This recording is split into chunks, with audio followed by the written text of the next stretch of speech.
Salam istəkli tamaşaçılar, əziz dinləyicilər, Xalq mahnıları verilişi efirdədir. Biz ötən verilişlərimizdə də dəfələrlə Azərbaycan xalq mahnıları, bu mahnıların yaranması, ifa olunması, eləcə də xalq mahnılarımızın yayıldığı ərazilər, bu barədə sizə məlumat vermişik. Əslində, əziz tamaşaçılar, elə mahnılar var ki, bu mahnılar insan anadan olandan ta qəbrə qədər onu müşayiət edir. Və nədənsə illər keçsə də, zaman keçsə də, harda olmağımızdan asılı olmayaraq, həmin mahnılar bizim qəlbimizdə səslənir. Dilimizdə bu mahnıları zümzümə edirik. Və bu mahnılar təkcə Azərbaycan xalqının deyil, ortaq türk dünyasının tarixini əks etdirir. Əslində, hər bir xalqın mahnısı onun tarixini əks etdirməklə yanaşı, həm də taleyini əks etdirir. Bugün də özünə məxsus taleyi, özünə məxsus tarixi olan Kərkük mahnılarından söhbət açacağıq. Və bugünkü verilişimizdə qonaqlarımızı istərdim sizə təqdim edim. Bugün verilişimizdə o qədər əziz qonaqlar var ki, sözün düzü bu insanlar əgər bizə bu qədər əzizdilərsə, deməli tamaşaçılarımız üçün, dinləyicilərimiz üçün də onların danışacaqları söhbətlər, eyni zamanda ifa edəcəkləri Kərkük mahnıları bir o qədər də doğma olacaq, şirin olacaq. Elə bu ümidlə də, bu arzuyla da verilişimizin qonaqlarını istərdim sizə təqdim edim. Professor Qəzənfər Paşayevin fikirlərini eşidəcəksiniz bugünkü verilişimizdə. Xoş gəlmişsiniz Qəzənfər müəllim. Sağ olun. Salamlayırıq sizi. Əməkdar artist Baloğlan Əşrəfov Kərkük mahnılarını bizim üçün ifa edəcək. Baloğlan müəllim, siz də xoş gəlmişsiniz. Sağ olun. Və Kərkük musiqi təbliğatçısı Seyfəddin Çaxmaqçı bugün buradadır. Xoş gəlmişsiniz. Kərkük geyimidir üstünüzdəki. Çox gözəl bir geyimdir. Təşəkkürümüzü bildiririk sizə. Və həm Baloğlan müəllimi, həm Seyfəddin müəllimi Şəhriyar instrumental ansambli müşayiət edəcək.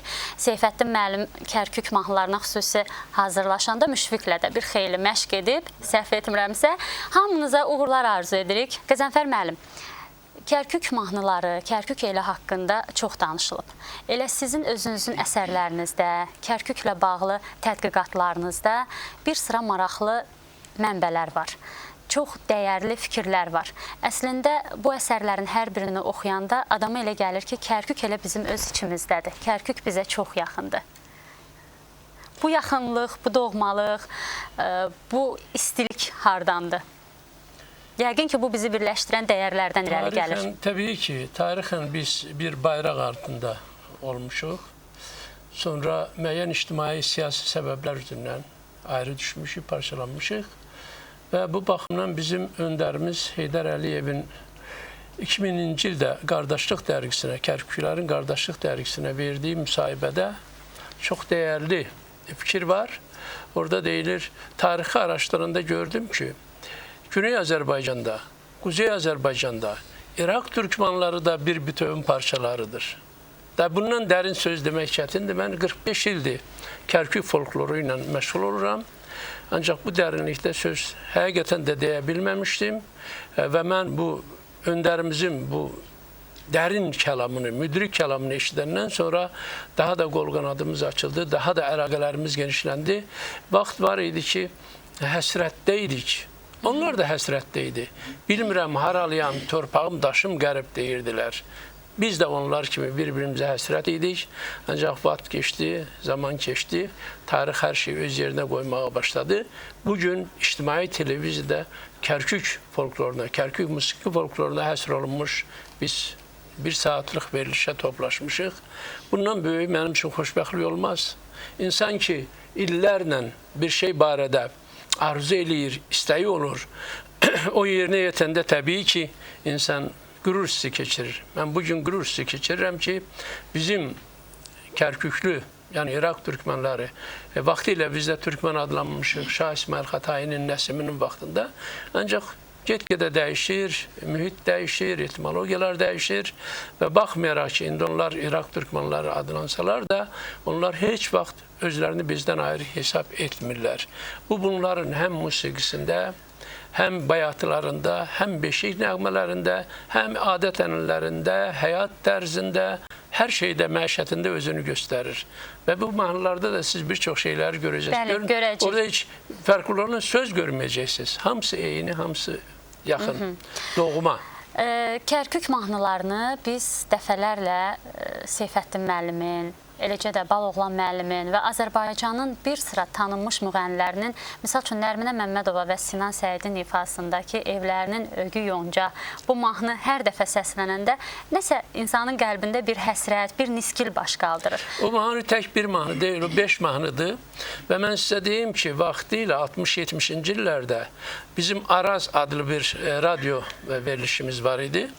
O Arazda həmişə gecə 12-də o mahnıları verirdilər. Mən o vaxtdan adət eləmişəm gecə-gecə yatmağa. Yəni 12-də mən o mahnılara qulaq asmamış yata bilməzdim. Hər gün də onu verirdilər. Yəni o məhəbbətdən idi. Amma sizin özünüzün də yazdığınız mənbələrdə eyni zamanda ata dərzibaşı deyir, baxmayaraq ki, biz bir-birimizdən xəbərsiz irəlilədik, amma dil birliyimizi qoruyub saxladıq. Bu dil birliyi mahnılarda da yaşayır. Bəlkə musiqiyə keçək Qəzənfər müəllim. Böyük məmnuniyyətlə. Baloğlan müəllimə verək sözü. O, Azərbaycanda Kərkük mahnılarının mahir ifaçılarından biridir. Buyurun.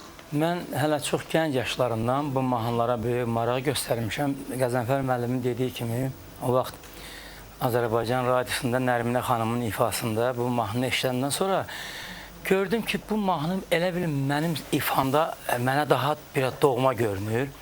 Çünki bilmirəm, nə xüsusiyyətlər varsa, o mahnının bəlkə də musiqisinin özündədir, sözlərindədir, mənə daha yaxın oldu və mən çox erkən yaşlarımdan elə bu mahnıları el şənliklərində, toylarda, konsertlərdə oxuyurdum və İraqda da olmuşam. Orada elə bizim bu dilimiz, yəni Kərkükün doğma Azərbaycan dilində daha da onların o gözəl mahnıları vardı ki, çox təəssüf ki, mən mahnıları orada lentə aldıra bilmədim.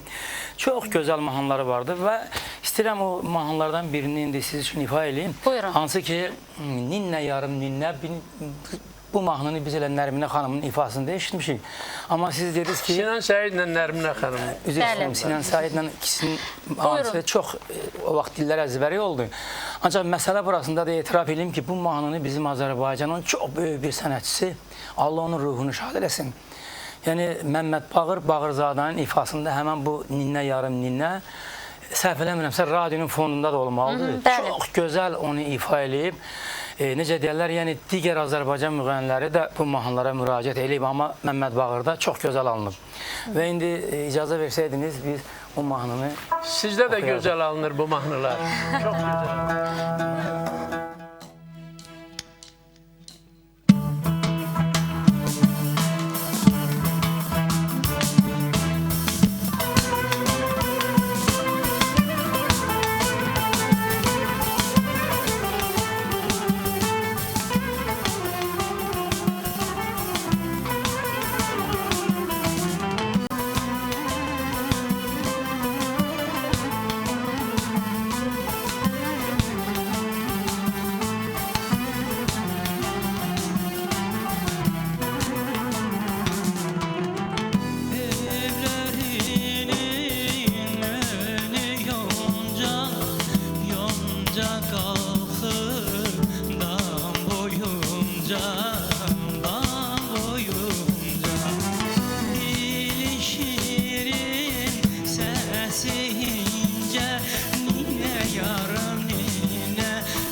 Göydə para buludlar,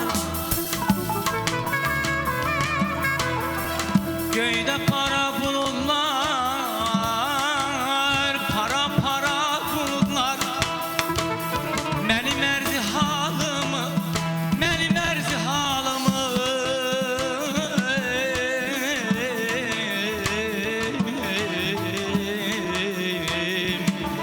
mənim ərzi halımı apar yara buludlar, apar yara buludlar.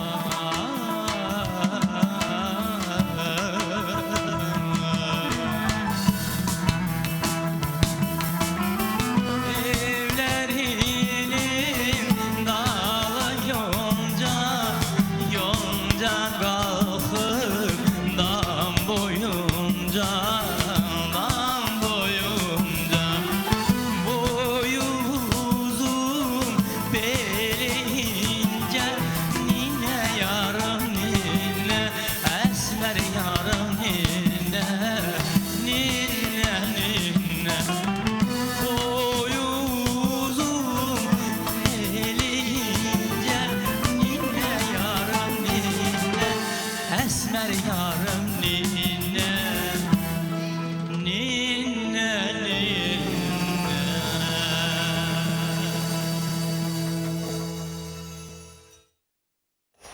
Gözəl. Müəllim, Çox sağ olun. 1994-cü ildə Füzulinin 500 illik jubileyinə getmişdik İraqa və onda Kərkükə getdik. Kərküklər bu verilişi indi baxırlar, onlar baxacaqlar. Çünki həmişə bizim televiziyanı izləyirlər və xəbərləri var artıq. Elə xanım qızımız da xəbər verib onlara. Bəli. Mən də zəng eləyib xəbər vermişəm. Çaxmaqçı da artıq xəbər verib. İndi onlar baxırlar. Bəli. Və nə üçün bunu deyirəm? Orada onların çox böyük müğənnisi Közəçoğlu, Əbdülvahid Közəçoğlu var idi. Bəli. Bu il rəhmətə getdi. Allah rəhmət. Allah Yaşlı rəhmət bir eləsin. adam idi. Çıxdı dedi ki, sizin bu musiqi alətləri bizdə olsaydı, təvəzzükarlıqdan kənar olmasın, mən öz səsimlə dünyanı fırlayardım. Böyük səsi var idi, gözəl. Ancaq görün bizim nə qədər musiqi alətləri gözəldir ki, Kərkük mahnıları olduğu kimi çalırlar. Və orada çox sevirlər, həddən artıq sevirlər. Və bir məsələni də mən istəyirəm qeyd eləyəm. Buyurun. Burada dedik ki, onlarla bizim birliyimiz, yaxınlığımız. Bilirsiniz ki, Füzuli, dahi Füzuli İraqda anadan olub. Bəli. Orada böyüyüb, yaşayıb, yaradıb və heç vaxt onun hüdurlarından kənara çıxmayıb. Belə bir halda onu dahi edən Füzuliyə qədər 33 nəfər Leyli Məcnun yazmışdı. Dahi Nizami daxil olmaqla. Ancaq Füzulinin Leyli Məcnun zirvədə durdu. Bəli. Və bu Füzulinin Leyli Məcnun zirvədə durdu. Hansı bulaqdan su içib? Onun ana dili haradaydı? Hansıydı? Bəli. Füzuli Bayat əşirətində anadan olub. Orada Bayat köyləri 64 köy var idi. İndi bəzisi yoxa çıxıb. Kənd var idi. Orada anadan olub və onlar Azərbaycanca danışırlar. Bax, Kərküklərin Azərbaycanca danışmağının əsası budur. Bəli. Hətta Əta Tərzibaşının bir xoyrat da deyir, gülən az, bülbül eylər gülən az. Bir zamana gəlib də ağlayan çox gülən az. Bəli. Bunu da onunla bağlayır. Bəli. Füzulinin deyir, Füzulinin xoyratıdır bu. Yəni bu mənada mən istəyirəm. Qəzənfər müəllim, söhbətimizi davam etdirəcək. Sözün düzü o qədər maraqlı danışırsınız və söz kəsmək əslində təbii ki, yaxşı bir xüsusiyyət deyil. Amma Qəzənfər müəllim, həm maraqlı danışırsınız, həm də telefon xəttində bizim tamaşaçımız var, eyni zamanda dinləyicimiz var. Türkiyədəndir bu zəng, Ankaradan Şəmsəddin Küzəçi. Əbdülvahid Küzəçioğlu'nun bəli, qardaşı oğlu Ankaradan zəng edir. Alo. Alo, biz sizi eşidirik Şəmsəddin bəy. Hepinize sevgi dolu salamlar. Ankara'dan Qəzənfər müəllimə, Balaqlan Əşrəf hocaya, değerli kardeşim Seyfeddin Çakmakçıya ve İçtimai Televizyasının bu programı çok sağ olun. Için, öz teşekkürlerimi sunmak isterim. Çok sağ olun. Gerçekten de Irak Türkmenleri ile Azerbaycan kültürü medeniyetinin arasında büyük bir bağlantı vardır. Qəzənfər müəllimin Irak Türkmen edebiyatına, kültürüne, sanatına sunmuş olduğu hizmetler takdire şayettir. İki toplumun, Azerbaycan ve Irak Türkmenlerinin arasında gerçekten de büyük bir kültür Şəmsəddin bəy, çox üzr istəyirəm. Mümkünsə biraz ucadan danışın. Bizim sizə sualımız da olacaq. Buyurun hocam, isterseniz sorunuzu sorun. Aha. Sizin Kərküklə bağlı çox maraqlı, dəyərli əsərləriniz var. Biz Azərbaycanda bu əsərləri sevə-sevə oxuyuruq. Amma siz Kərkükdən bugün uzaqdasınız. Elə bir Kərkük mahnısı varmı ki, o mahnı həmişə sizin qəlbinizdə, ürəyinizdə səslənsin? Valla o kadar mani var ki, Gazanfer Müəllimin de sevdiği bir mani vardır. Nerede kaldı Kərkük'ün güzel havası? Bir başkaydı. Başkaydı güneşi, ayı, seması. Gazanfer Müəllim bir şey dedi, anlamadım. Bir Keşke başkaydı. mi okumamı istedi? Gözəldi, gözəldi. Aydındır. Güzeldi. Mən istəyirəm Şəmşəddin bəyin bu sözünə bir şey əlavə eləyim. Bax, gənc vaxtından bizim Aybəniz Həşimova, müğənnilərimiz İraqa gedəndə Aybəniz Həşimov da gedib bura gənc. O qədər onun mahnılarına vurulub ki, deyib mən evlənəndə, evladım olanda, qızım olanda adını Aybəniz qoyacağım. Şəmşəddin Közəkinin qızının adı Aybənizdir. Nə gözəl. Biləsiniz. Kərkük mahnılarının əsas mövzusu, yəni məlumdur, bayatılar, xoryatılar. Amma Kərküklərdə də uzun havalar olur, kəsik havalar olur. Biraz o mahnıların xüsusiyyətlərini izah edərdiniz. Təbii ki, söhbətə Seyfəddin bəy də qoşula bilər. Demək, bu mahnılar, manilər deyirlər onlar, bir də şərqilər. Bu belə oxuduğumuz mahnılardır, dinlədiyimiz. Bir də onların qəzəlləri var, xoyrət üsulları var. Xoyrət üsulları isə 20-dən artıq xoyrət üsuludur ki, bunlar bayaq gördük, Çaxmaqçı oxudu, o xoyrət üsuluydu o. Qəzəl usulu ama xoyrata verdi. Xoyrət verdi. Onu oxudu, bir balaca uyğun da gəldi və bunlardır. Bunlar demək, xoyrət üsulları üzərində bayatılar oxuyurlar. Və bu bayatılar çox uzun çəkir. Bunların miyanları da var, əlavələri var. 4 sətirdən ibarət bayatı da ancaq onun miyanları, əlavələri bir 10 sətir olur. Şirinləşdirir mahnını. Bu da var mahnılarında. İndi oxuduqca biz onlara gələrik. Bir də Kərkük şairlərinin əsərlərinə də nəzər salanda elə bir şair təsəvvür etmək olmaz ki, orada xoryat yazmasın, bayatı yazmasın. Bəli, bizdə deyim sizə bir Bakı ətrafından başqa, burada qəzəliyyat çox güclü olub vaxtilə və yaxşı isə belə olub. Füzulunu yaşadan, sevdirən, Əliağa Vahid yetişdi burada, mühit yetişdirdi o mühit. Və başqa yerlərimizdə qoşma yazırlar bizim. Bəli. Kərkük ətrafında da, Kərkükdə də onlar xoyrat yazırlar. İstəyirsiniz nazir olsun, istəyirsiniz adi fəhlə olsun, kəndçi olsun, onlar xoyrat yazırlar. Onlar danışanda onların nitqindən xoyrat yağır. O qədər bunlarda o məhəbbət var bu xoyratlara və bu xoyratlar artıq onlarda böyük bir demək, ədəbi bir poeziyanın nümunəsi kimi yüksək zirvəyə qalxıb. Onlar qədər onu yüksək zirvədə yaşadan yoxdur. Hətta bizdə vaxtilə bayatılar yaradıb, cəmaat, xalq yaradıb bayatıları, ancaq ayrı-ayrı şəxslər yazmırdılar. Biz Kərkük xoyrətlərini gətirəndən sonra, mən biz deyəndə onu nəzərdə tuturam ki, Rəsul Rıza rəhmətlik, Qasım Qasımzadə və Bəxtiyar Vahabzadə 59-cu ildə birinci dəfə Kərkükə gedəndə Kərkükdən Ata Tərzbaşının xoyrət və mahnılarını gətirmişdi Rəsul Rıza. Və Nazim Hikmət onu Rəsul Rızanın əlində görəndə demişdi.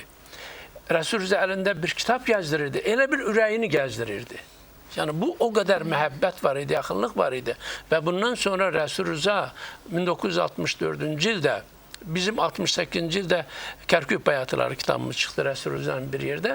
Ancaq 64-cü ildə ona qədər Rəsul Rıza o qədər təsirlənmişdi bu xoyratlardan ki, Aşıq Yanıqlının bayatıları adlı bir kitab buraxdı. 1980-ci ildə ölümünə bir il qalmış və ağlayan çox gülən hanı?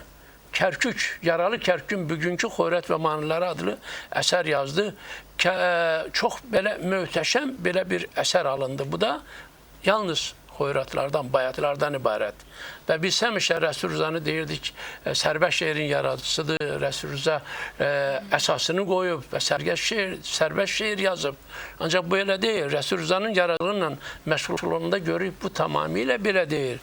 1938-ci ildə Rəsul Rızanın Layla Balam Alayla demək bir şeiri çıxıb. Bu şeirə Əbdülvahid Közəkioğlu İraqda mahnı yazıb.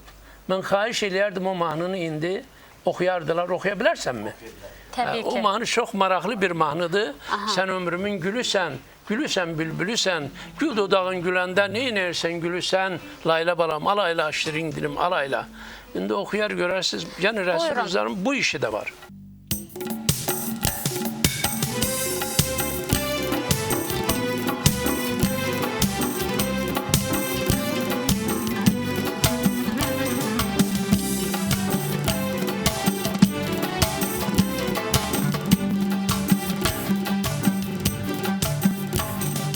Gül açıldı çemende, Leyla balam ağlayla. Gönlüm düşmez kemende, Leyla balam ağlayla. Gül açıldı çemende, Leyla balam ağlayla. Gönlüm düşmez kemende, Leyla balam ağlayla. Leyla balam ağlayla, şirin dilim balayla.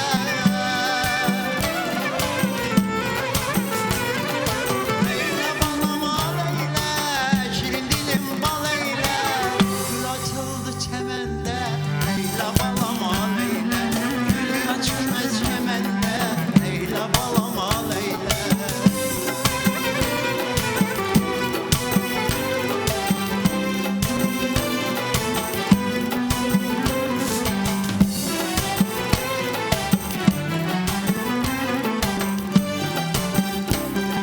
Sen ömrümün gülü sen, Leyla balam Leyla. Bahçanın sümbülü sen, Leyla balam Leyla. Sen Sen ömrümün gülü sen. Leyla balam Leyla. Bahçamın sümbülü sen, Leyla balam Leyla. Leyla balam ağlayla, şirin dilim balayla. Leyla balam Leyla, şirin dili baleyla. Açıldı çemende, Leyla balam Leyla, gülüm düşmez kemende. Leyla balam Leyla.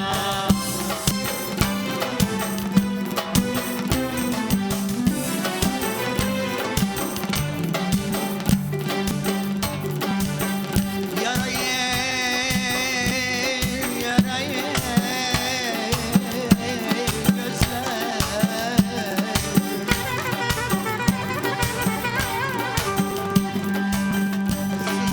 Sızıldar yara yer.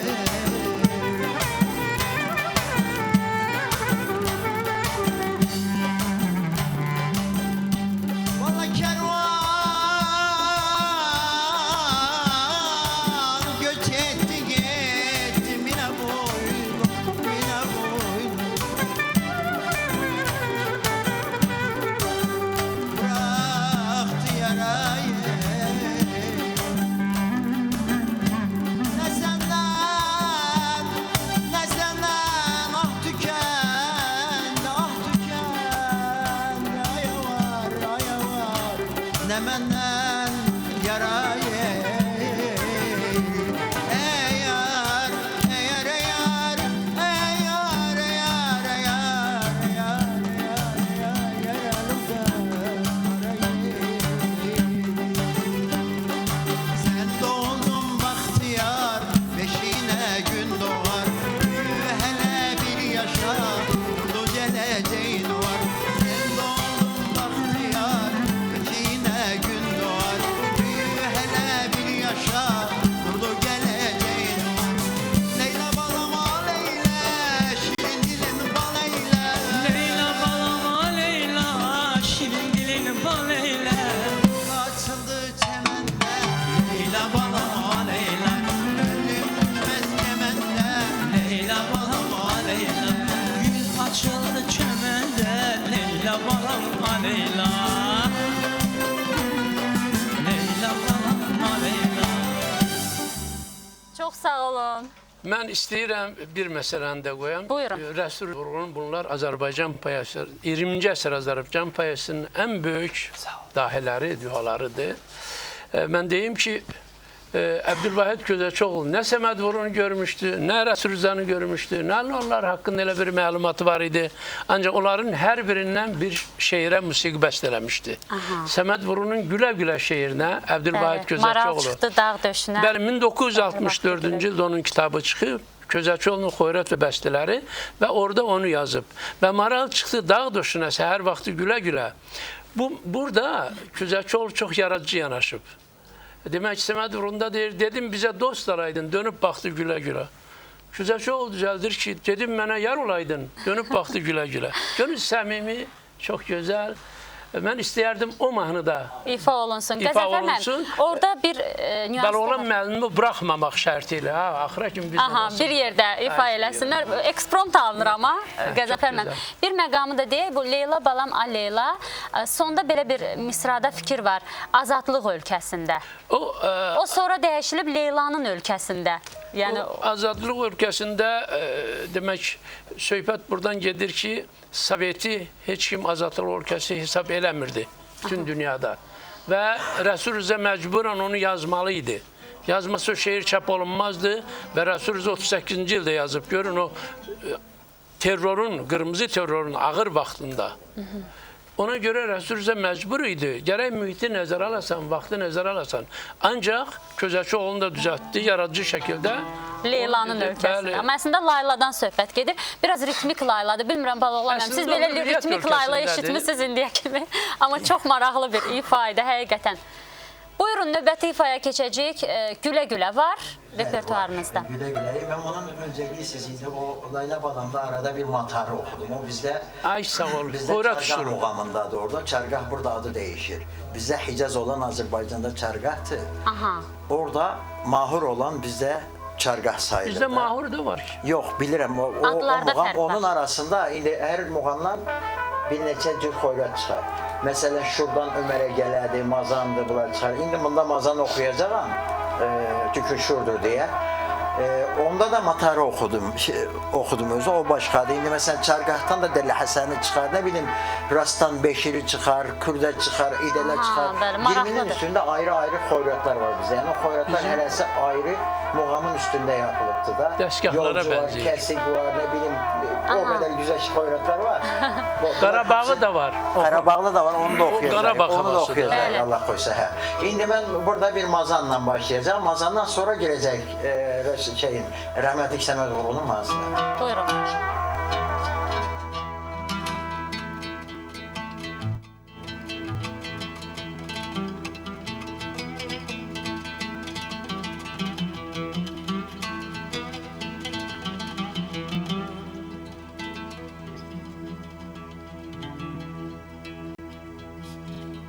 Dede gene güleser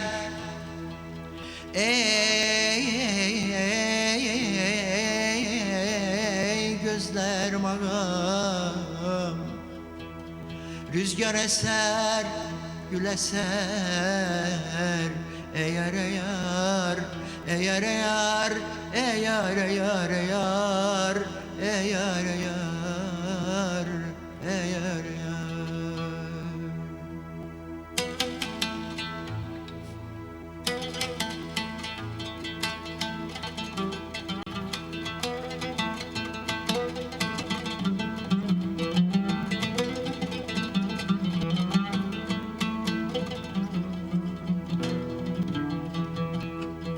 Gözlerim ağam güzel sana kim dedi umudum ağam tut reyhanı gül eser eğer eğer eğer eğer eğer eğer eğer eğer eğer eğer Maral çıktı dağ başına seher vakti güle güle Maral çıktı dağ başına seher vakti güle güle Sağ eliyle sol döşüne gül taktı güle güle Sağ eliyle sol döşüne gül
Təşəkkür edirik. Minnətdarıq sizə. Buyurun. Mən bir şeyi sonradan, daha doğrusu kitabı vərəqləyəndə bu Kərkük mahnılarını, demək olar ki, Türk dünyasının çox böyük oxuyanları, onların hamısının ifasında Kərkük mahnıları daha çox yer tutur və Bəli. bizim tanıdığımız və sevdiyimiz bir müğənni İbrahim Tatlısəsin repertuarı demək olar ki, elə 50% Kərkük mahnılarıdır ki, hansı ki o mahnılarla Azərbaycanda da çox böyük bir imic qazandı. Bəyaz gül, qırmızı gül, güllər arasından gəlir. Yəni bu mahnı mən əvvəllər elə bilirdim ki, türk mahnısıdır. Sözcə burada ayrı bir fərq yoxdur. Ancaq məsələ burasındadır ki, bax İbrahim Tatlısəsin ifasında biz o mahnını daha çox bəyəndik, yadda saxladıq. Yəni o sonradan o bir sıra mahnılar, demək olar ki, mən o kitabı vərəqləyəndə əksər mahnılar hamısı Kərküklərin mahnıları. Sözünüzü şəkərlə kəsib 1956-cı ildə Güzəlçioğlu Bəli. Türkiyədə Kərkük mahnılarını yazdırdı. Sonra Londonda yazdırdı. Ondan sonra bütün Kərkük mahnıları yayıldı. Çox qüdrətli bir müğənni idi. Güzəlçioğlu qüdrətli də səsi vardı. Və sonra necə bizim indi özümüzdə bəzən mahnılar xalq mahnısı kimi gedir. İnsanın adından çıxır artıq. Ona görə də yaddan çıxıb Kərkük mahnısı. Çünki Türk aləmində bir aləm də ona görə götürə bilər. Kərkük mahnısı demirlər, mahnının adını deyirlər. Amma hər halda deyilsə... Ancaq düz deyirsiniz, bizim toylarda həmişə Kərkük mahnıları oxunur. Çox olub, amma çoxunu biz o vaxt işləyə bilmirdik ki... Çaxmağı çax, çırağı yandırmamışam. Sonra mənim bir qızıl üzük, nə üzük deyir, yaşıl altın üzük. Hamısını, bütün mahnılar, hamısı bizim toylarda oxunur bunu. Kərküklər eşidirlər, qoy bilsinlər ki, burada onlara nə böyük məhəbbət var. Yeri gəlmişkən onu da deyim ki, bizim Azərbaycanda İraqın səfiri Ərşad bəy Kərküklüdür. Böyük Molla Sabir'in dayısı nəvəsidir. Çox böyle böyük bir adam olub Molla Sabir. İlk olaraq Kərkük bayatılarını 1951-ci ildə 3 qismdən ibarət buraxıb, o buraxıb. Sonra başqa Ata Tərzbaşı o külliyat halında buraxdı. Ancaq ki, bax o kişi də Ərşad bəy bizim İraq, Azərbaycan, xüsusən də Kərkük ədəbi əlaqələrimizdə, mədəni əlaqələrimizdə çox böyük rolu var. Mən burada ona təşəkkür eləmək istəyirəm. Həqiqətən də böyük işlər görüb və məni də İraqın fəxri vətəndaşı eləyiblər. Qardaşım da çox maşğul indi deyir ki, niyə sən İraq libasında gəlməyibsən indi? İraq libasında. Hətta bura gələndə Seyfəddin bəy bir örtük də gətirib, baxdı, dedi ki, Pərvanə xanım, siz yaxşı geyinmişsiniz, amma sizin baş örtüyünüz fərqlidir. İndi bilmirəm, burada aynasız, güzgüsüz necə alınacaq? Hər halda icazə versəydi tamaşaçılarımız, mən bu... Bəli, bağışlayır yəqin ki. Yəqin ki, bağışlayır. Bu çox ciddi məsələdir. Bəli, bunu biz... Bizim, demək, aşkların qurultayı oldu, bilirsiniz, bu günlərdə. Bəli. Mən folklorçuyam, bu işə çox yaxın adamam. Və sonra bir UNESCO üçün bir film çəkdilər, kiçik bir film. Mehriban xanım çəkirdi, Ələkbərzadə onu. Və orada telli var, Borçalı. Telli oxuyanda bunsuz oxudu. Mehriban xanım sonra çox təəssüf, gərək bir dənə kəlağayı olaydı, orada o yaxşı qəbul olunardı. Milli xüsusiyyət var da, indi görün nə gözəl göründünüz. Müəllim, icazə verin, o kəlağayını, daha doğrusu o örpəyi taxandan sonra çox gözəl qızıdır. Biraz da gözəl görünür. İcazə verin, bir Kərkük mahnısı var. Gözələ bax, gözələ. Buyurun, çox sağ olun.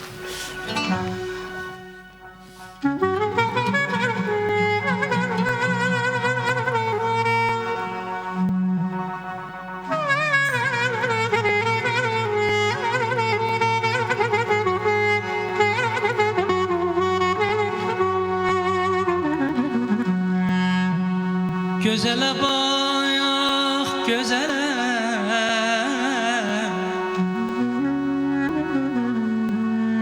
Gözələ bax, gözələ Gəlib bizdən söz ala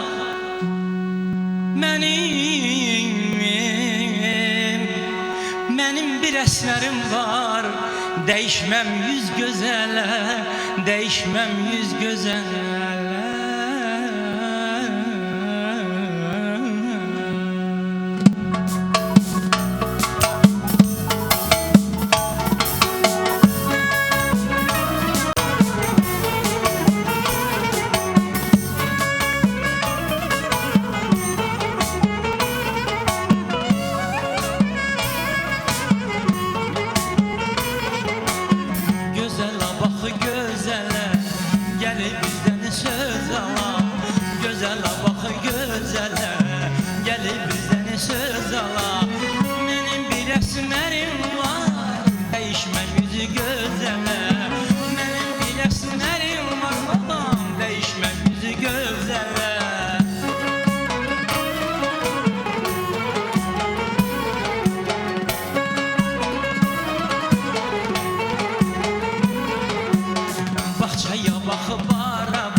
Kölge salmışın araba, bahçeye bakıp araba. Kölge salmışın araba, yüzüme bakmaz gider o kafasız yaraba. Yüzüme bakmaz gider o kafasız yaraba.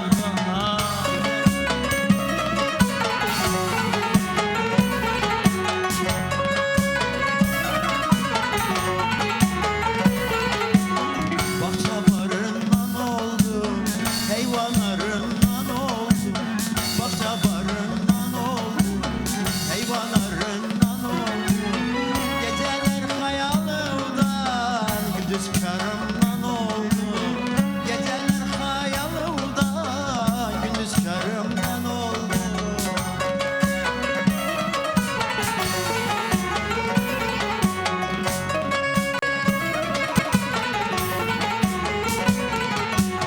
Bahçeye varam sana, heyva yanaram sana. Bahçede varam sana, heyva yanaram sana. Gem yeme nazlı esmer, ölünce yaram sana. Gem yeme nazlı esmer baba, ölünce yaram sana. Gem yeme nazlı esmer, ölünce yaram sana. Gem yeme nazlı esmer, ölünce yaram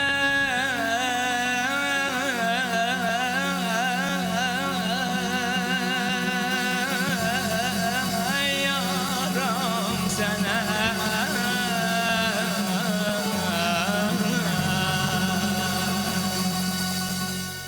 Çox sağ olun. Çox Gözəlçioğlu'nun teşekkür özü ederim. kimi oxudunuz. Musiqiçilər də eyni ilə çaldılar musiqini. Çox təşəkkür edirəm sizə. Çox sağ olun, gözəl, minnətdarıq. Çox gözəl. Qəzənfər müəllim, verilişimizin bitməsinə az bir vaxt qalıb. Nə vaxt başladıq? Görürsüz, Kərkükdə nə qədər danışsaq da, yəni bu elə maraqlı Bitən bir deyil. mövzudur ki, bitmək bilmir. Xüsusən Kərkük mahnılarından söhbət gedirsə. Kərkük mahnılarının mövzusunu bəlkə xoyratların, bayatların dili ilə bizə çatdırasınız. Biz də sizin o söylədiyiniz misraların fonunda Kərkükdən görüntüləri təqdim edək tamaşaçılarımıza. Mənim gözüm üstə, mən istəyərəm Kərkükdə Azərbaycanla bağlı bayatılar da çoxdur. Bəli. Onlardan da deyəm, sonra onların öz bayatılarını da deyəm ki, ümumi Buyurun. məhəbbətdən başqa. Qarabağla bağlı, mən istəyirəm biləsiniz ki, hətta Kərkükün özündə Qarabağlı məhəlləsi olub vaxtilə, indi Bulaq məhəlləsi adlanır. Bəli. Və onların Qarabağla bağlı belə ki, əslim Qarabağlıdır, sinəm çarpaz dağlıdır, kəsilib gəlib gedən yoxsa yollar bağlıdır, ya demək yollar bağlıdır. Gəncə ilə bağlı onların çox maraqlı iki dənə demək bayatıları var. Deyir, Bağdad yolu Gəncədir, gülü pəncə-pəncədir. Mən doğrudan da Bağdadda o gülləri görmüşdüm, çox böyük güllərdir belə. Gəlib Gəncədən keçəndə yaz vaxtı gördüm, həmin güllər burada da var. Bağdad yolu Gəncədir, gülü pəncə-pəncədir. Demə sizdən İraqa məhəbbət ölüncədir. Bax, bu da demək Gəncə ilə bağlı. Gəncəlidir. Bir qolu Gəncəlidir, harda bir qərib görsən elə bil Gəncəlidir. Bu da demək bir yer adı ilə. Bizim Bəhmən kişi yaşayırdı, 110 yaşlı Qazaxda. Bizim böyük alimimiz vardı, folklorçu rəhmətli Mürsəl Həkimov professor. O ondan toplamışdı. Deyir, Məndəlidən, yol gəlir Məndəlidən. Ay Allah, Leylimə bax, küsübdür Məndəlidən. Məndəli Türkmenlər yaşayan bir ərazidir, nahiyədir. Ancaq burada o qalıb xalqın dilində. İraqa, yol gedər ta İraqa, dost dostun qədrin bilməz, düşməsə ta İraqa. Bu da İraqla bağlı Qazaxda yaranan bir dildə, xalqın dilində qalandır. Dərdə kərəm, dərdim çox dərdə kərəm, qoşmuşam qəm cütünü, sürdükcə dərdə kərəm. Bir baxın, bu Əsir Kərəmlə bağlı, Arzu Qəmbər dastanı ilə bağlı. Bəli. Arzular gedər, qəmbər arzular gedər, bəsləmə yad ördəgin, vətən arzular gedər. Bu da bunların oyunla bağlıdır. Bəli. Bir məhəbbətdən də istəyirsiniz. Buyurun, məhəbbətdən də deyin. İynədanın miliyəm, açılmış nar gülüyəm, bir yandan qapı qonşu, bir yandan sevgiliyəm. Bu da bunların belə yani bunun sayı hesabı yoktu bunların bayatıların. Yani sonsuzdur, nihayetsizdir. Bəli. Sahisiz ummana bənzəyir. Kərküklə bağlı nə qədər danışsaq da, Kərkük mahnıları ilə bağlı nə qədər danışsaq, nə qədər oxusaq, nə qədər məlumatlar çatdırsaq da yenə də azdır. Amma bu sonuncu deyil, əziz tamaşaçılar, istəkli dinləyicilər. Düşünürəm ki, Qəzənfər müəllim, bizim belə görüşlərimiz çox olacaq. İnşallah. Çox sıx olacaq. Və o bir mahnı var, Çaxmağı çax çırağı yandırmamışam. Siz başqasını ifa edəcəksiniz. Amma istərdim o mahnı haqqında qısaca bəlkə bizə məlumat verəsiniz. Haqqında mən sizə deyim, onu 1959-cu ildə rəhmətlik Əbdülvahid Güzəlçioğlu ilk çıxdığında Türkiyədə oxuduğunda, siz çaxmaq yanır qalqadı nədir, ona deyərlər Bizdə də çaxmaq. çaxmaq. Alışqan. Və orada gittiğində oxuduğunda bir gazinoda oxudu onu ilk dəfə. Və Müzəffər Ağgün də oxudu ondan sonra özünü orada xanım. Oxuduğunda hər kəs çaxmağını yandır, bütün işıqlar sönərdi. O arada bir balaca yanğın da çıxdı o gazinonun içində.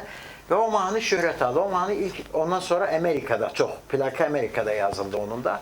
Və o zamandan davam edildi. İngiltərədə, Amerikada. İngiltərədə, sonra Amerikada başqa bir orada iş adamımız vardı. O orada yaydı bütün plakları və dağıldı Və dünyanın hər yerinə. Kərkük mahnılarında Qəzənfər müəllim, adətlər, ənənələr də öz əksini tapıb. Məsəl üçün toy adətləri ilə bağlı, siz indi dediniz bir-iki dənə də məhəbbət haqqında bayatı deyim. Onların sevgiyə, məhəbbətə çox belə deyim də əsl türk sayağı bir yanaşma var. Və bu bizim bayatılarımızda da, bizim folklor nümunələrimizdə də özünü göstərir. Üzündə göz izi var, sənə kim baxdı gülüm? Baxdı gülüm, ömrümün baxdı gülüm. Üzündə göz izi var, sənə kim baxdı gülüm? Bəli. Yəqin verilişimizin axırı yaxınlaşır. Bəli. Mən bir şey demək istəyirəm. İraqda oruçluğa çox ciddi riayət olunur. Bəli. Mən arzu edirəm, hər yerdə bu belə olsun. Çünki o sağlamlıqdır. Və o bütün xalqlarda var belə bir adət. Bunu da istəyirəm biləsiniz. Kərkükdə bu çox ciddidir, İraqda çox ciddidir. Mən oruçluq bayramı münasibəti ilə onları Bəli, müqəddəs təbrik Ramazan eləmək ayını istəyirəm. yaşayırıq. Müqəddəs Ramazan bayramı münasibəti ilə. İstəyirəm bütün arzularını çatsınlar. Tezliklə İraqda, xüsusən də Kərkükdə əmin-amanlıq, sülh yaransın. Amin. Amin. Biz də bunu arzulayırıq. Aloğlan müəllim, siz də qoşulacaqsınız təbii ki. Çünki sizsiz Kərkük mahnılarını nədənsə bu verilişdə təsəvvür edin. Aloğlan müəllim Kərkük mahnılarını Azərbaycanda ən yaxşı oxuyandır. Seyfəddin bizim qonağımızdır, qoy oxusun, vaxt qalsın, mən də bir Kərkük mahnısı oxuyam. Seyfəddin müəllimin səsində həm də həsrət var. Mən aslında istərdim bir dənə rəhmətlik Sinan Said Tənnəlinə Məmmədovanın oxuduğu Altın Üzük Yaşıl Qaş. O Səgah tonun içində də bir Qarabağlı usulu oxuyum. Buyurun. Onu da Gözəl Qarabağ şikəstəsi kimi oxuyacaq özünü. Daha ləzzət verir bizə. Buyurun. Hadi getir. Sizə də təşəkkür edirəm ki, gəldiniz, iştirak elədiniz. Növbəti verilişlərdə görüşmək ümidi ilə. Altın üzük yeşil kaş sallanır